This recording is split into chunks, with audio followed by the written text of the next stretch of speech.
Syed Yasir Arafat, the new Ekuinas CEO, is in a hot seat as he tries to drive Ekuinas through turbulent economic times. Now, with uncertainties looming and continues to hinder global economic growth, can Ekuinas deliver on its promise to generate a minimum total return of 12% per annum? And more importantly, how will Syed Yasir Arafat bring Ekuinas to greater heights? In his first TV interview, he tells all.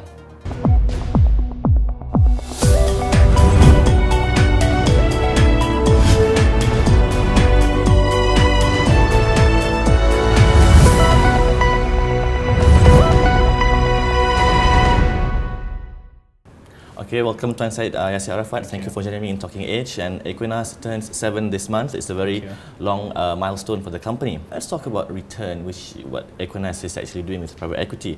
Now, you have been able to deliver a minimum return of 12% for 6 straight years. How confident are you of Ekuinas' potential to deliver 12% at least for this year?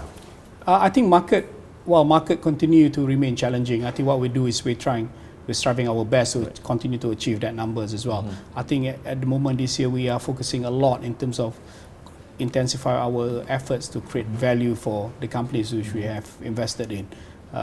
We are looking at ways to improve their bottom line and profitability in general, and this involves quite a lot of hard work in terms of working together with the company in certain specific initiative, whether it can ranges from improving their supply chain, improving their bottom line through other means, expanding their market, expanding their products.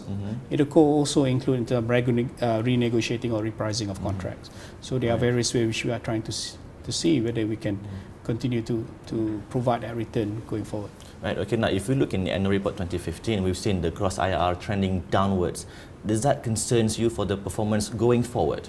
It concerns, but to a certain extent it's also expected, because if you think about IRR, it's a function of time value of money. So the longer you get, clearly I think it's more challenging for you to generate that IRR. So it concerns. At the same point, it's anticipated. What we're trying to do is to address how do we clearly enhance the value of portfolio companies which we have invested in. Right, okay, now Tuan Syed, let's talk about aspirations. And I think Ekuinas has its grand ambitions to deliver 20% return in the long run. When will Ekuinas be able to do so in your mind? Can you say 2020? Well, I think it's a tough question to answer. Like I said, our aspiration is 20%, but our targeted return is 12%. So it really depends on, clearly, I think, numerous factors, one of which is a market factor. I think a market factor is something that it's a systemic issue, is something that's very limited thing which you can do. Now, interestingly, to answer in annual report 2015, your investment rate, for direct investment has halved from 600 million to around 300 million. Now, what was the reason for the lower investment rate? The lower investment rate was driven by primarily few factors. I think one factor, I think their lack of quality opportunities that we've seen in the market. Second is valuation. We have yet to see valuation to drop to a level which we think is attractive enough for us to invest. Talking about valuation, which is very interesting, Bain and a company, the consulting firm, has reported that it is actually richly valued. Is that really the case in Malaysia for asset prices? That's absolutely correct. I think in terms of asset prices in Malaysia, I think asset prices remain high. I think asset prices need to come down to a level which is slightly more attractive for us to see a deal being done, I think, in this market. Is there really a case of limited deals in Malaysia at the moment?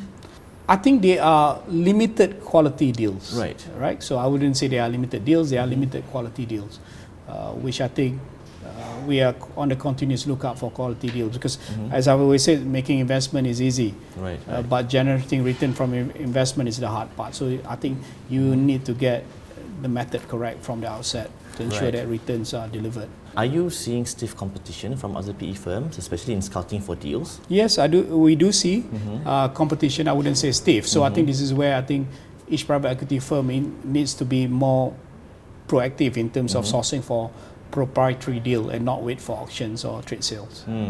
We have seen Co-op investing in Uber and also Khazanah doing in tech and so on. Ekuinas seems to be stuck in a defensive but giving good yields. When do you plan to go into these sectors?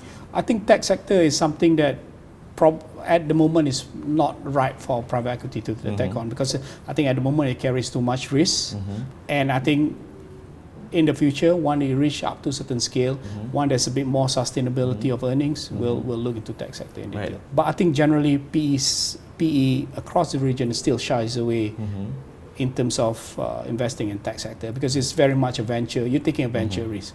So it's really a space where venture capital understand better compared to private equity. Right.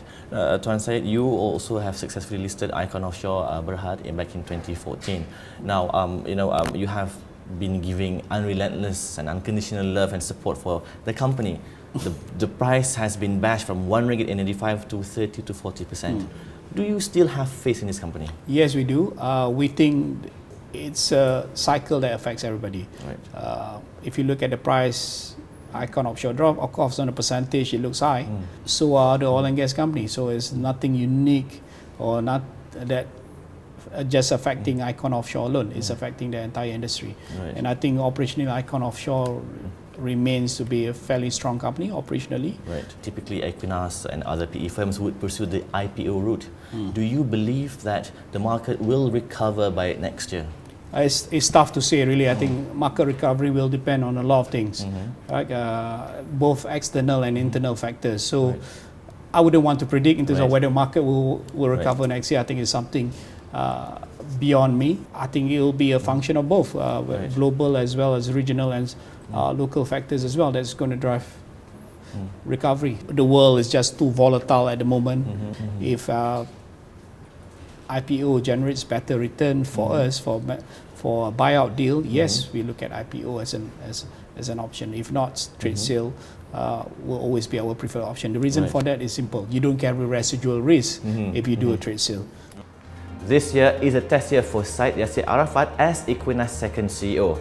Will he be able to continue the previous momentum for Ekuinas to generate a minimum total return of 12% per annum? It remains to be seen.